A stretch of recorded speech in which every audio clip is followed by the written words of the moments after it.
सबसे पहले आपको एक वीडियो दिखाना चाहूंगी।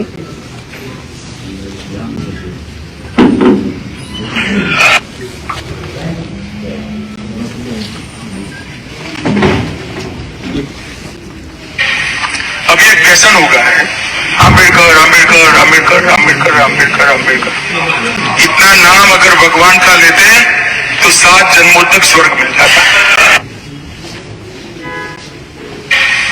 अब ये फैशन हो गया है, अम्बेडकर अम्बेडकर अम्बेडकर अम्बेडकर अम्बेडकर अम्बेडकर। इतना नाम अगर भगवान का लेते हैं तो 7 जन्मों तक स्वर्ग मिल जाता है। देख लिया। इस मामले में आपका क्या कहना? ये आपको इसलिए दिखाना चाह रहे थे हम क्योंकि संसद में, जो कि हमारे संविधान के मुताबिक देश की सबसे बड़ी पंचायत हम कहते हैं, और संविधान के मुख्य रचयिता डॉक्टर अंबेडकर रहे, और सबने मिलकर उस समय के जो हमारे बड़े शीर्ष नेता थे, नेतृत्व था, गांधी जी, नेहरू जी, पटेल, मौलाना, राजेंद्र प्रसाद और सभी समस्त जो सीनियर नेता थे, सबने मिलकर फैसला लिया कि हमारी संविधान की रचना होनी है और उसमें हम डॉक्टर अंबेडकर को उसका कमेटी का चेयरमैन बनाएंगे।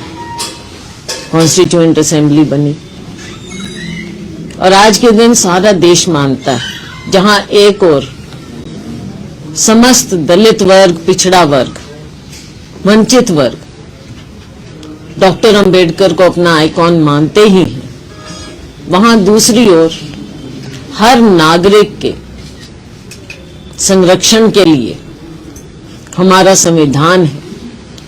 हर नागरिक डॉक्टर अंबेडकर को मानता है, क्योंकि हर नागरिक की रक्षा के लिए हमारा मुख्य ग्रंथ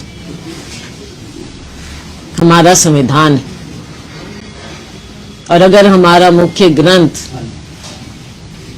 एक हमारे स्वाधीन देश का हमारा संविधान हम मानते हैं, तो ये मजाक नहीं, मखौल की बात नहीं है। डॉक्टर अंबेडकर भी इस ग्रंथ के मुख्य रचयिता होने के नाते भगवान से कम नहीं हो सकते। संविधान के मुताबिक उनके मुख्य रचयिता वो है। तो ऐसा मखौल जो मैंने आपको अभी वीडियो दिखाया, ये रिकॉर्ड का वीडियो है जो हमारी संसद में देश के गृह मंत्री ने जिस तरह से बोला, रिडिक्यूल किया, मखौल उड़ाया डॉक्टर अंबेडकर का। एक बार नहीं, कितनी बार बोला, और जिस तरह से बोला, जी तक नहीं, बाबा साहेब नहीं, और फिर भगवान के नाम पर भी। तो ये गृह मंत्री देश का जब ऐसी बात बोले, तो क्या ये शर्म की बात नहीं? क्या उन्हें माफी नहीं मांगनी चाहिए? क्या उन्हें इस्तीफा नहीं देना चाहिए? क्या माननीय प्रधानमंत्री ने एक्शन नहीं लेना चाहिए? बजाय इसके प्रधानमंत्री जी उनको बचाने के लिए ही आ जाते हैं, उसको जस्टिफाई करने लग जाते हैं। आज देश में जो भी आप देख रहे हैं, ये इसलिए हो रहा है, संसद में जो हो रहा है, ये इसलिए हो रहा है कि देश को, देश के संविधान से जो हमें रक्षा मिलती है, इसके मुख्य सचेतक कौन होते हैं? संसद होती है, लेजिस्लेचर होता है, जुडिशरी होती है, एग्जीक्यूटिव होती है, प्रेस होनी चाहिए,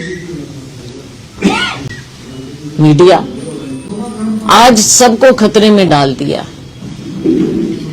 संसद का जो हाल हो रहा है आपने इस सत्र में देखा।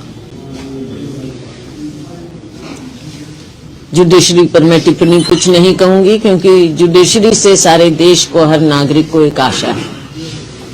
प्रेस से सबको ये आशा होती है कि आप बात को, सच्ची बात को रखें।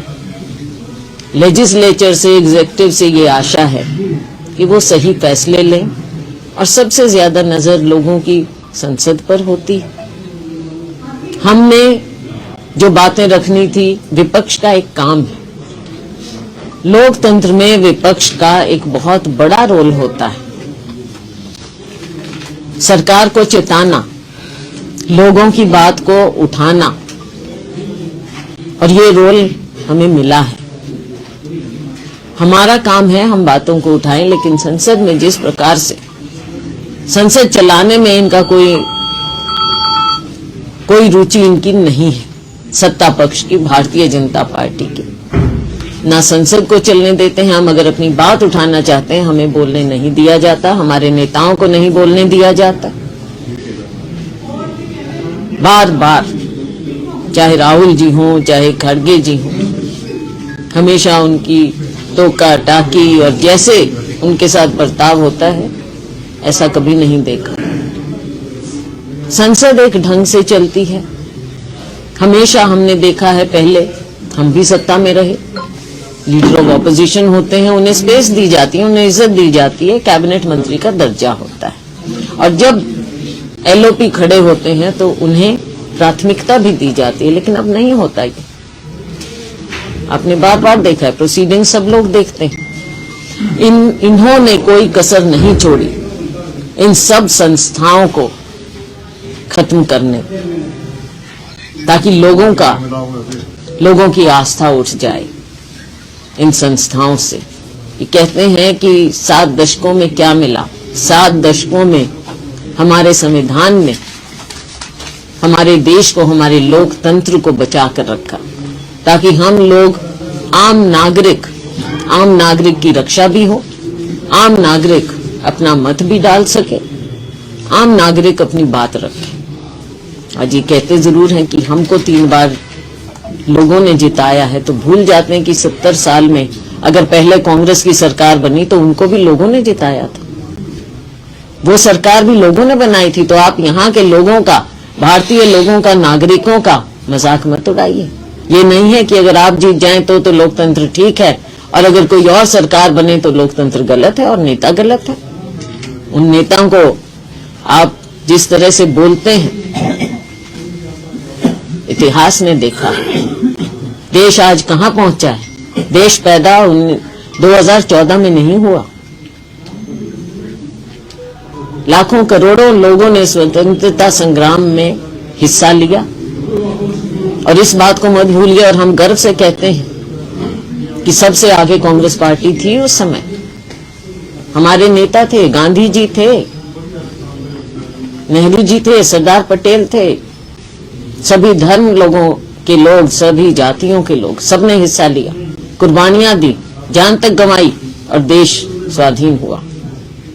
कॉन्स्टिट्यूएंट असेंबली जब बनी तो सबका ये था कि सबको साथ लेना चाहिए, और श्यामा प्रसाद मुखर्जी साहब को भी उसमें लिया गया था कैबिनेट में।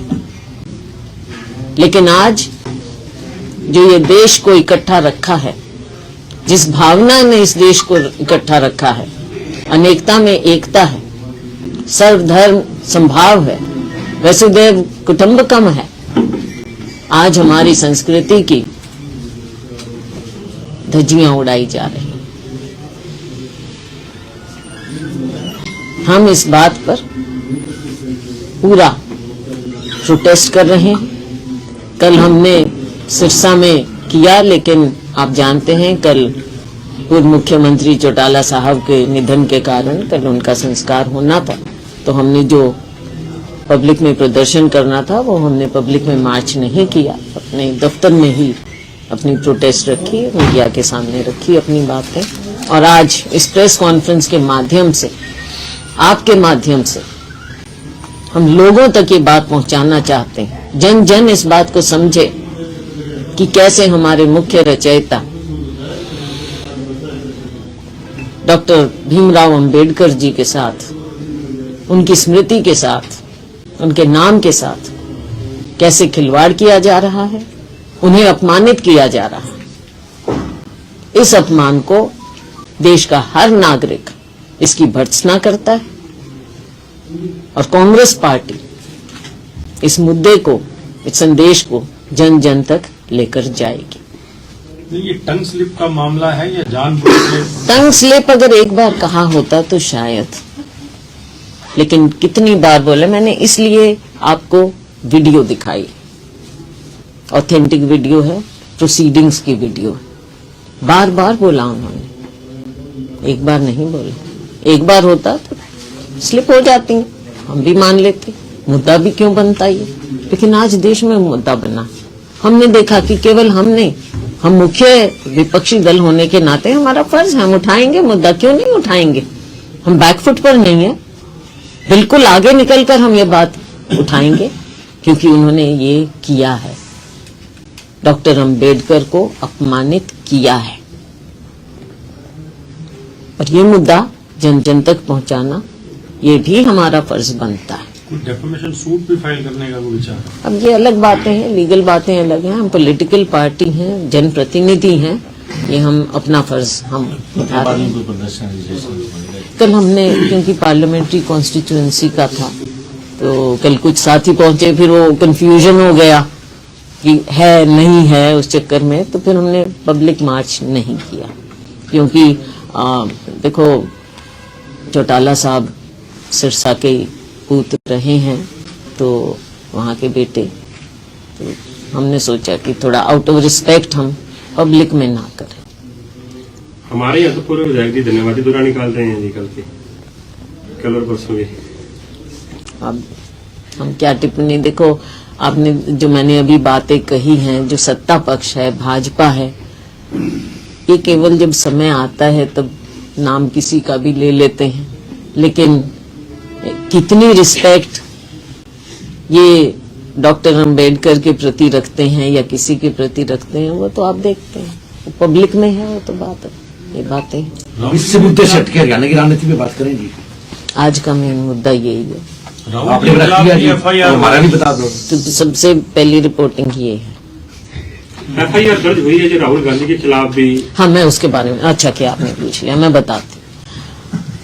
माननीय स्पीकर साहब के ऑर्डर्स, डायरेक्शंस हैं कि, क्योंकि देखो विपक्षी दल है, हमारे पास मुद्दे हैं, हम अपने मुद्दों को उठाते हैं। संसद की स्टेप्स हैं, जहां से नए संसद की मैं बात करूं, पुराने संसद में भी हमेशा विपक्ष को, जिसको अपनी बात उठानी होती है, वो स्टेप्स पर अपना विरोध प्रदर्शित करते थे, करते रहे हैं, हमेशा से ये चलता रहा है। नए संसद में भी स्टेप्स हैं जहां से होकर ऊपर अंदर जाते हैं। माननीय स्पीकर साहब की डायरेक्शंस हैं कि वहां पर कोई प्रदर्शन नहीं करेगा, कोई पार्टी नहीं करेगी। पहले हम करते थे, लेकिन पिछले कई दिनों से फिर हम स्टेप्स पर ना करके, हालांकि हम रास्ता छोड़ते थे साइड में, और सिक्योरिटी वहां पर खड़ी होती थी रास्ता देने के लिए कि जो अंदर जाना चाहे सांसद महोदय वो अंदर जा सकते हैं, और हम प्रदर्शन एक हिस्से में करते रहे। लेकिन उसके बावजूद हमने स्पीकर साहब की बात को माना, हम स्टेप्स पर प्रदर्शन पिछले कुछ दिनों से नहीं कर रहे थे, हम नीचे करते थे, और हम प्लैकार्ड्स हाथ में पकड़ के करते थे, कागज को, पोस्टर को हाथ में पकड़ के करते थे। लेकिन दुर्भाग्य की बात यह है, और इनकी असली बात ये आती है कि विपक्ष का काम विपक्ष का है। हम अंबेडकर साहब की मूर्ति के सामने जाकर हमने प्रदर्शन किया, और उसके बाद बड़े अनुशासित ढंग से हमारे नेता, हमारे अध्यक्ष खारगे जी, राहुल जी, प्रियंका जी और सभी नेता, हम बहुत अनुशासित ढंग से चलकर आए और संसद में हम आना चाहते थे। लेकिन हमने देखा, और बड़े ताज्जुब की, और सत्ता पक्ष के लिए शर्म की बात है, हमने देखा कि सत्ता पक्ष के लोग, अब आप बताइए, विपक्ष तो अपना काम करता है, विरोध प्रदर्शित करता है, सत्ता पक्ष को क्या जरूरत है। हमने देखा कि वो सारे स्टेप्स पर, सीढ़ियों पर वो बैठे खड़े, नीचे भी खड़े हैं, अब उनकी संख्या ज्यादा है, लेकिन वहां पर खड़े होकर उन्होंने तख्तियां, मतलब उनपे डंडियों पर, स्टिक्स पर अपने पोस्टर लगाए हुए थे, और जबकि ये अलाउड भी नहीं। हमने हमेशा हाथ में पकड़े और उन्होंने डंडियों पर, तो उनकी इंटेंशन क्या थी, क्या इंटेंशन थी? पहली बात, आपने डायरेक्शन भी नहीं मानी, और दूसरी बात, आप डंडे लेकर आए, क्या चाहते थे आप? और जब हम वहां पर आए तो उन्होंने बड़ा आक्रामक रोल वहां पर रुख अपनाया, हमारे नेताओं के साथ धक्का मुक्की की।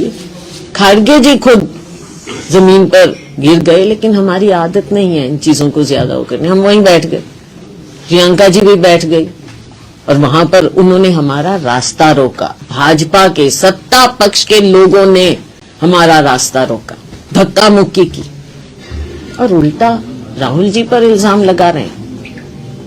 राहुल जी ने किसको धक्का दिया? वो खुद उन्होंने कहा कि धक्का आया, फिर उधर से आया, फिर किसी और ने मुझे, किसी और से धक्का मुझे आया, और अब राहुल जी पर ऐसी बात। इस तरह की ओछी राजनीति भाजपा करती, जाके एफआईआर करवाते। राजनीतिक लड़ाई राजनीतिक हिसाब से लड़ो। अनड्यू एडवांटेज लेते हैं सत्ता पक्ष होने का, खुद ही स्पीकर साहब की डायरेक्शन नहीं मानते। इन पर कार्रवाई होना चाहिए, स्पीकर साहब इन पर कार्रवाई करें। कांग्रेस ने भी तो कंप्लेंट दी है जी। हमने भी कंप्लेंट दी है, धक्का मुक्की हुई है, और उल्टा राहुल जी पर ये उल्टी धाराएं लगा रहे हैं। कांग्रेस ने भी कंप्लेंट दी है, बिल्कुल देंगे हम, लेकिन ये गलत किसने किया? शुरुआत किसने की? हमने तो हाथ में पोस्टर पकड़े हुए थे। रास्ता किसने रोका? स्टेप्स पर कौन था? स्टिक्स किसके हाथ में थे? रास्ता रोककर हमें वहां पर क्यों रोका गया? आमना सामना क्यों किया? विपक्ष अपना काम करे, विपक्ष अपना काम करता है और हमने करना है, लेकिन सत्ता पक्ष ऐसे ऑब्स्ट्रक्शन क्यों पैदा करता है? क्योंकि इनका लोकतंत्र में और पार्लियामेंट्री सिस्टम में इनका कोई विश्वास नहीं है। हर एक संस्था को ये खत्म करना चाहते हैं। आपने रेलवे लाइन पे और घग्गर पे 2 सवाल लगाए, बड़ा चर्चा का रहा। क्या रेल की इनकी कोई मंशा नहीं है? मुझे नहीं लगता, लेकिन हम अपनी आवाज उठाएंगे, क्योंकि आज तक इन्होंने, देखो 10 साल हो गए हैं, क्या किया? कुछ भी नहीं किया। डीपीआर तो शायद आपके टाइम में हमने तब से उठाया हुआ है ये मुद्दा, आपको याद होगा, मतलब लोग भूल भी बनी गए, थी, नए लोग हैं, हाँ, लेकिन कब से हमने ये मुद्दा उठाया हुआ है, और 10 साल इनके हुए, क्या किया? और अभी भी नेगेटिव है। घग्गर की बात है, और ये तो लोगों की जिंदगी की जान की बात है, वो भी हमने उठाई। और भी बहुत मुद्दे हैं, उठा रहे हैं। गोरखपुर का भी हमने उठाया, और उसमें भी दिख ही रहा है कि अभी कोई प्लानिंग है नहीं इनकी, हर चीज में विलम्ब। कोई घग्गर ने भी बताया, और ये ट्रीटमेंट प्लांट वगैरह लगाने के लिए। भाई बात ये है कि ये लोग, इनके वायदे पे अगर विश्वास होता तो क्या, कुछ नहीं है जी, देखेंगे, देखते हैं, आपने साल एक और देख के ले। लिए कोई नया भी मुद्दा उठाया? नया मुद्दा तो देखो, पहले मैं तो ये जान रही हूँ कि जो पहले किए उनको तो करो तुम। नया मुद्दा तो ये है, अब फॉर एग्जाम्पल, मिसाल के तौर पर, जैसे सिरसा में मेडिकल कॉलेज की बात इन्होंने कहा हर जिले में करेंगे, 2 बार उसका इन्होंने कह दिया शिलान्यास या कुछ, काम ही नहीं। 10 साल में एक ईंट भी नहीं। अब शायद फिर नए मुख्यमंत्री साहब ने उसका कहा है शुरुआत कुछ करने की, लेकिन अपना जो मेरा संसदीय क्षेत्र है ये 3 जिलों में है। नरवाना जींद में चला जाता है, 3 हमारे फतेहाबाद में है, और सिरसा आप में जिला है, और हेडक्वार्टर हमारी कॉन्स्टिट्यूएंसी का है। हमने सिरसा की मीटिंग की थी पीछे, दिशा की, फतेहाबाद की करनी है, डेट्स का तालमेल प्रशासन के साथ नहीं हो सका, कुछ डेट्स मैंने दी जो इनको कन्वीनियंट नहीं थी, वो कोई बात नहीं, आगे कर लेंगे। तो इन सब चीज़ों में अब आज हम देख रहे हैं, सुबह से लोगों से मिल रहे हैं, छोटी छोटी बातें भी हैं, लोग कोई पेंशन के लिए आ रहे हैं, कोई किसी चीज़ के लिए आ रहे हैं। क्यों हो रहा है ऐसा? क्यों नहीं सीधा दफ्तर में जाके सिस्टम एकदम इनका ठीक क्यों नहीं है कि लोग वहां जाके अपना जो उनका ड्यू है वो उनको मिले। चाहे बिजली की बात है, चाहे खालों की बात है, पीने के पानी की बात है, बहुत सी बातें हैं। अब उनको हम करेंगे, बात करेंगे, आगे लेके जाएं। लेकिन ऐसा क्यों हो रहा है? 10 साल से किया क्या है भाई आपने? क्यों ये छोटी छोटी जो आम नागरिक की बातें हैं उससे क्यों वंचित रह जाते हैं? बिजली के बिना बैठे हैं और बैठे हैं। जहाँ पॉलिसी चेंज है वो पॉलिसी चेंज करें, जो भी ये करें हम उठाएंगे, ये विधानसभा में उठाएंगे। नरेंद्र हम मोदी ने रेजिग्नेशन मांगा आपके स्टेट प्रेसिडेंट, उन्होंने जिम्मेदार ठहराया।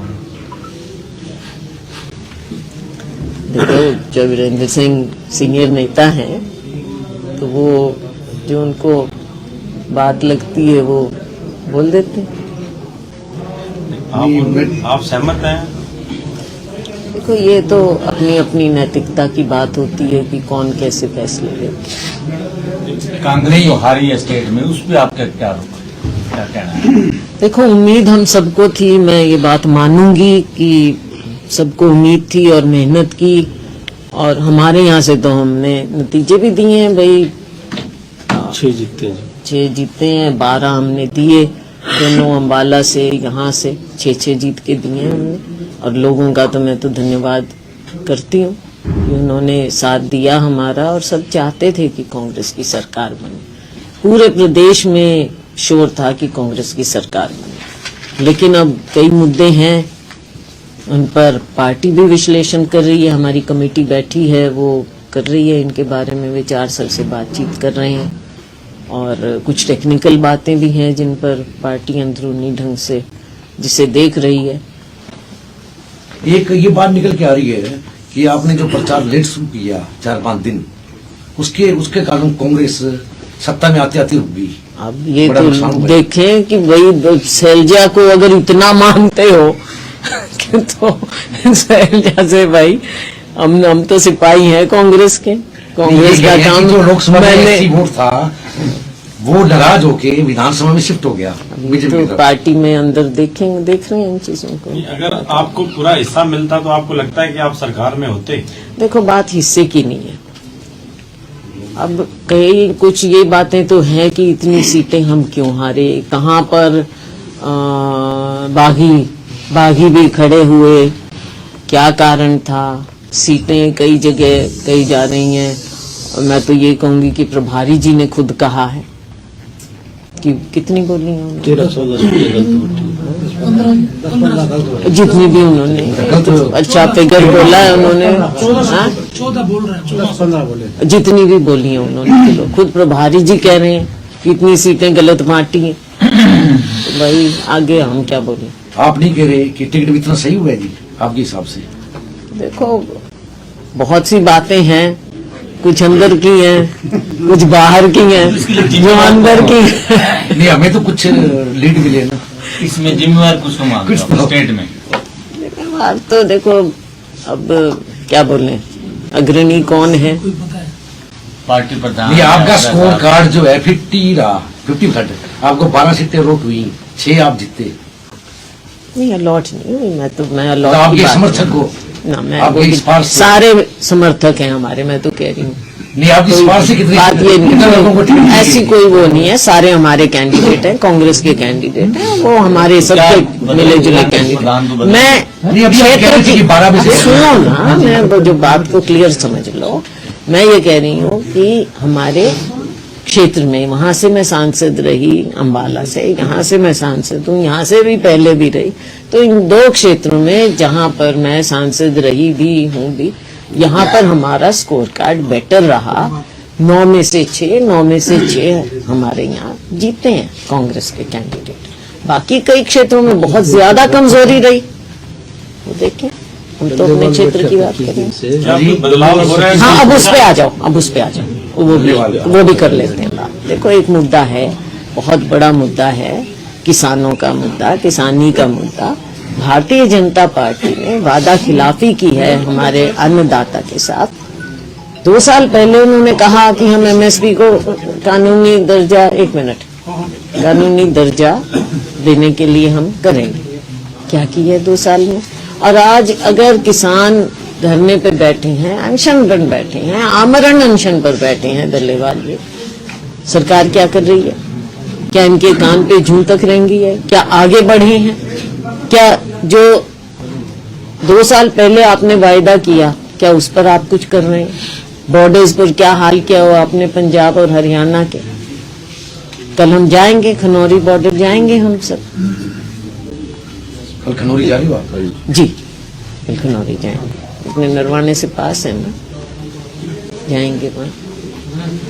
उनका हम पूछेंगे, बात करेंगे, लेकिन जो सरकार है, सत्ता पक्ष है, उन्हें रीच आउट करना चाहिए। किसानों के दुख को, दर्द को समझो, क्या बात है, क्यों है, और क्या आपने जो वायदा किया उसमें आप कहाँ बढ़े हो भाई? तो क्या लोग इतने किसान ऐसे नाजायज ना आप खाद दे पाते हो? बातें जरूर करते हैं, चाहे लोकसभा है, वो हमारे कृषि मंत्री जी बहुत बड़े क्लेम करते हैं, चाहे विधानसभा हो, वहां पे बहुत बड़ी क्लेम करते रहे मंत्री, मुख्यमंत्री जी कि डीएपी की कोई कमी नहीं, यूरिया की कोई कमी नहीं, लेकिन लाइनें देख लेते, क्यों लाइनें लग रही थी अगर कमी नहीं थी? और अब तो कीमत भी बढ़ा दी, जो पहले ब्लैक में थी अब वो असली कर दी, कीमत तो बढ़ा दी, वेट घटा दिया, वेट भी कम कर दिया, डबल मार हो गया अभी। डबल मार कर दी। अच्छा, बीज भी नहीं ढंग से टाइम से मिल रहे थे, प्राइवेट कंपनियां कई बिल्कुल खराब कर रही थी, उस पे इनका क्या अंकुश था? सही बीज ना मिले किसान को, खाद ना मिले, टाइम पे ना मिले, महंगी कर दो, और फिर कहो तुम दोषी, तुम खाओ लाठियां, तुम खाओ अश्रु गैस के गोले, कहर भी उन्हीं पे ढाओ। कृषि बाहुल्य देश है ये, सारी हमारी अर्थव्यवस्था हमारी कृषि पर, हमारी किसानी पर निर्भर है। ये 2-4 हाथों में जो दे रखा है, अडानी जी, अंबानी जी, अडानी अंबानी और ये 2-4 जो हैं, इनसे देश नहीं चलेगा। मोनोपोली से कभी देश नहीं चलता जब तक जमीन पे नहीं समझोगे आप, गरीब को ऊपर नहीं उठाओगे। हरियाणा में कैसे, मैंने पूछा, हंस रहे थे भाजपा वाले, बताओ भाई, ऑलमोस्ट 70% हम बीपीएल कैसे हैं? आपने किया क्या है? और आज भी क्यों हमारी वो बहनें और वो गरीब सारे बेचारे घूम रहे थे, जी पेंशन लगवा दो, ये कर दो, वो कर दो, क्या कारण है? 70% अगर है तो हमारे में से कितने बीपीएल खड़े हैं भाई यहाँ पे? काफी मतलब क्या सिस्टम आप बताओ तो